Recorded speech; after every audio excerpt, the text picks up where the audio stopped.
দেখুন, রাতারাতি বদলে গেল এসএসসি প্যানেল প্রার্থীদের প্রাপ্ত নম্বর। একাদশ দ্বাদশে রাতারাতি যোগ হলো কয়েকজনের অভিজ্ঞতার নম্বর। গতকাল রাত 8টা নাগাদ এসএসসির প্যানেল প্রকাশ হয়। প্যানেল প্রকাশের সময় কয়েকজনের অভিজ্ঞতার নম্বর ছিল 0। আমাদের সঙ্গে সরাসরি রয়েছেন আমাদের প্রতিনিধি সুমন রয়েছেন আমাদের সঙ্গে। সুমন, রাতারাতি ঠিক কিভাবে এসএসসির এই প্যানেলে প্রার্থীদের প্রাপ্ত নম্বরের বদল হয়ে গেল? দেখো, এসএসসির এই যে পদক্ষেপগুলো, এগুলো কিন্তু এসএসসিকে আরো বড়সড় প্রশ্নচিহ্নের মুখে দাঁড় করাচ্ছে। তার কারণ, প্রথমে যে প্যানেল প্রকাশ হয়েছিল, পরবর্তীকালে দেখা যায় সেই প্যানেল, সেখানে কিন্তু বেশ কিছু আপডেট আনা হয়, বেশ কিছু জায়গায় বদল আনা হয়েছে। যে এক্সপিরিয়েন্স স্কোর সবার 0 লেখা ছিল অনেকেরই, সেখানে কিন্তু দেখা যাচ্ছে নম্বর অ্যাড হয়েছে। এসএসসির বক্তব্য, এক্সপিরিয়েন্স স্কোরে ভুল থাকলেও আদপে মোট প্রাপ্ত নম্বরটা ঠিক ছিল, অর্থাৎ প্যানেলে তারা পরিবর্তন করেনি। ভুল হয়েছিল, সেই ভুল সংশোধন করা হয়েছে, নম্বর যোগ করা হয়েছে, কিন্তু মোট নম্বর একই আছে। কিন্তু প্রশ্ন হচ্ছে যে এতদিন পর একটা চাকরি বাতিল হওয়ার পর এসএসসি নির্ভুলভাবে একটা কি প্যানেল প্রকাশ করতে পারতো না? কেন এই ক্ল্যারিক্যাল মিস্টেক বা ভুল থেকে গেল? কেন এসএসসি আগে থেকে সতর্ক হলো না? কেন এসএসসি এগুলো করলো না? এই প্রশ্নগুলো কিন্তু আইনজীবীরা তুলতে শুরু করেছেন। তার কারণ হচ্ছে, আপাত দৃষ্টিতে দেখলে মনে হবে এসএসসি যোগে ভুল করেছিল, কিন্তু এসএসসির বক্তব্য টাইপিংয়ে ভুল হয়েছিল। আর কত টাইপিংয়ে ভুল করবে এসএসসি? কেন বারবার এইভাবে প্যানেল নিয়ে ছেলে খেলা হয়? এই প্রশ্ন কিন্তু ইতিমধ্যে উঠতে শুরু করেছে মধুকল্পিতা। একেবারে কেন এইভাবে বারবার করে গাফিলতি হবে, সেদিকেই কিন্তু একটা প্রশ্ন চিহ্নের মুখে দাঁড় করাচ্ছে এবারে এসএসসিকে। ধন্যবাদ তোমাকে। আইনজীবী সুদীপ্ত দাশগুপ্তর সঙ্গে আমরা এই বিষয়ে কথা বলেছিলাম, তিনি কি জানাচ্ছেন শোনাবো। এই যে 10 নম্বর পাবে কি পাবে না, সেটা তো ডিপেন্ড করছে ভেরিফিকেশন ইন্টারভিউর উপর। সিলেকশন কমিটি ঠিক করবে। এসএসসি কি করে বলতে পারলো যে ভুলে গেছি আমরা দিতে দেবে তো সিলেকশন কমিটি? এটা অবিশ্বাস্য, এটা বিশ্বাসযোগ্য না। আর এটাও আরেকটা জিনিস, এত বড় একটা পরীক্ষায় যদি তুমি 10 নম্বর দিতে ভুলেই যাও, তাহলে তো সে প্যানেলে আসলো কি করে? 10 নম্বর ছাড়া সে প্যানেলে আসলো কি করে? তাহলে তার মানে পরবর্তীকালে এটা দেওয়া হচ্ছে।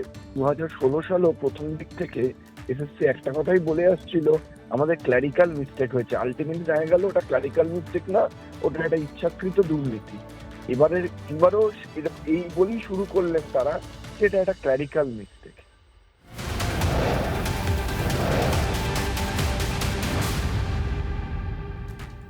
ভোটের আগে ফের তৃণমূল বিজেপি বিরোধী জোট গঠনের তৎপরতা।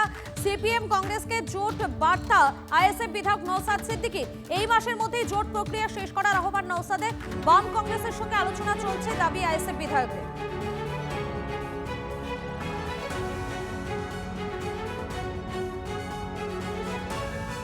আমরা জোট করবার জন্য প্রস্তুত, বিজেপি এবং তৃণমূলকে হারানোর জন্য, সহজে যাতে হারানো যায় তার জন্য, কষ্ট কম যাতে করে বেশি ফল পাওয়া যায় তার জন্য জাতীয় কংগ্রেস, লেফট ফ্রন্ট, আরো যে সমস্ত সেকুলার ফোর্সগুলো আছে তাদেরকে আমরা জানিয়েছি। এবং আমাদের ইন দি মিন টাইম আমরা আমাদের পক্ষ থেকে সর্বোচ্চ চেষ্টা করে দ্রুততার সাথে এই জোট প্রক্রিয়া যাতে এই মাসের মধ্যে সমাপ্ত করা যায় সেটা করব। না হলে কলকাতার রাজ্য স্তরের জোট হয়ে যাবে, বুথে লেভেলে এই জোটের ইম্প্যাক্ট কিছু আসবে না। সেই জন্য আমরা বলেছি লেফট ফ্রন্ট বা কংগ্রেস, আরো যে সমস্ত ভোটগুলো আছে তাদের সাথে আলোচনা চলছে, আর কয়েকটি দলের সাথে আলোচনা করতে বাকি আছে। সকলে ঐক্যবদ্ধ হয়ে আশা করছি এই জানুয়ারির আমরা আমাদের অবস্থান ক্লিয়ার করে দেবো। যদিও এই বিষয়ে এখনো কোনো স্পষ্ট অবস্থান নেয়নি বাম কংগ্রেস। শূন্যের সঙ্গে শূন্য মিলে শূন্যই হয়, কটাক্ষ মদন মিত্র। 294 বিধানসভা, নওশাদ হলো 1, হুমায়ুনকে যদি সাসপেন্ড করে এখনই না যায় পদ, তাহলে আরেক, একে একে 2, কংগ্রেস 0, সিপিএম 0, মানে শূন্যের ঐক্য হবে, একটা মহা শূন্য তৈরি হবে। কালকে যদি নির্বাচন হয়, একমাত্র তৃণমূল ছাড়া কেউ তৈরি নয়। নেই তো বাজারে। এই যে বলছে আলোচনা করব, অমুক করব, এই পার্টি ওই পার্টি, কোনো পার্টিই তো নেই। আপনাদের শোনালাম মদন মিত্র, তিনি কি বলছেন তার বক্তব্য শোনালাম। সুজন চক্রবর্তী সিপিএম নেতা এই মুহূর্তে আমাদের সঙ্গে রয়েছে। আপনাকে স্বাগত টিভি9 বাংলায়। দেখুন, সিপিএম এবং কংগ্রেসকে জোট বার্তা দিচ্ছেন এবারে আইএসএফ বিধায়ক নওশাদ সিদ্দিকী। মানে ভোটের আগে ফের একবার তৃণমূল বিজেপি বিরোধী জোট গঠনের একটা তৎপরতা লক্ষ্য করা যাচ্ছে। ভালো, গতবার তো 21 সালে সেইভাবেই লড়াই হয়েছিল এবং সেই সমর্থনেই নওশাদ সিদ্দিকী এমএলএ হয়েছিলেন।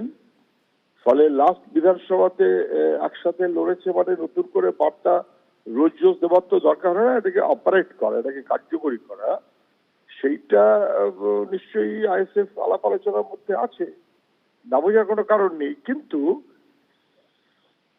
বিজেপি এবং তৃণমূল এই দুইয়ের বিরুদ্ধে রাস্তার লড়াইতে ঐক্যবদ্ধ থাকার মধ্য দিয়ে এগোনোর যে স্কোপ, সেইটাকে কার্যকরী করাটাই বেশি ইম্পর্টেন্ট। এটাতে কোনো সন্দেহ নেই যে বিজেপি এবং তৃণমূলের বিরুদ্ধে সবাইকে একজোট হতে হবে, এবং এটা নিয়েও কোনো সন্দেহ নেই যে নন সেকুলার এরকম কাউকে সেই সঙ্গে যুক্ত করা যায় না। যারা সেকুলার ক্রেডিবিলিটি নিয়ে চলবে তারা একসাথে অবশ্যই চলতে পারা উচিত। এটা নিয়ে তো কোনো নতুনত্ব কিছু নেই, এটা আবার নতুন করে বার্তা দেওয়ার কি আছে, এটা তো আলাপ আলোচনার প্রক্রিয়া রয়েছে।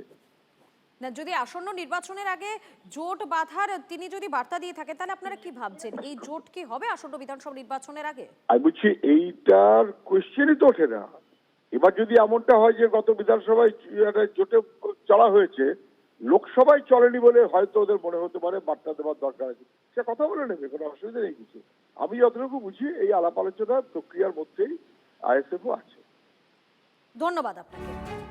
এই মুহূর্তে কংগ্রেস নেতা সৌম্য আইচ রায় আমাদের সঙ্গে রয়েছেন। আপনাকে স্বাগত টিভি9 বাংলায়। দেখুন, বিধানসভা নির্বাচন একেবারে দোরগোড়ায়, আর সেই বিধানসভা নির্বাচনের আগে তৃণমূল এবং বিজেপি বিরোধী জোট গঠনের একটা তৎপরতা লক্ষ্য করা যাচ্ছে।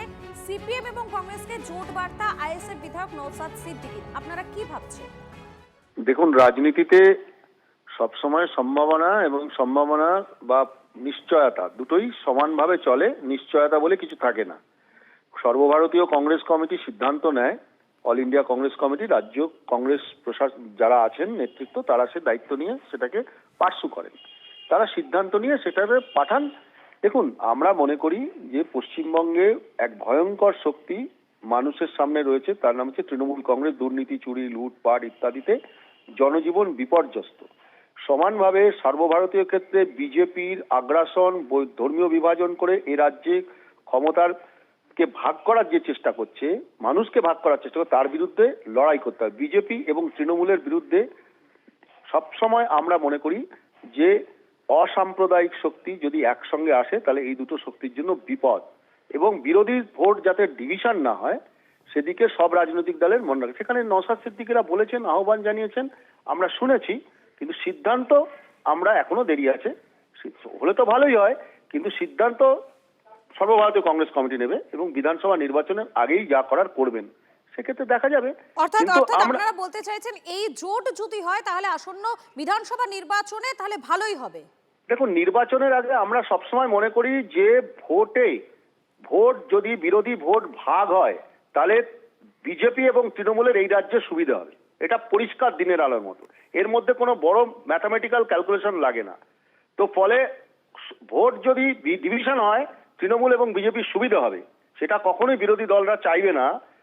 কিন্তু রাজনীতির সম্ভাবনা শিল্প, আগামী দিনে কি হবে সেটা আমি এখনই ভবিষ্যৎ করে বলতে পারবো না, কিন্তু সর্বভারতীয় কংগ্রেস কমিটি এবং রাজ্য কংগ্রেস কমিটি তার উপরে যথেষ্ট নজর রেখেছেন এবং তারা নিশ্চয়ই একটা সিদ্ধান্তে পৌঁছবে।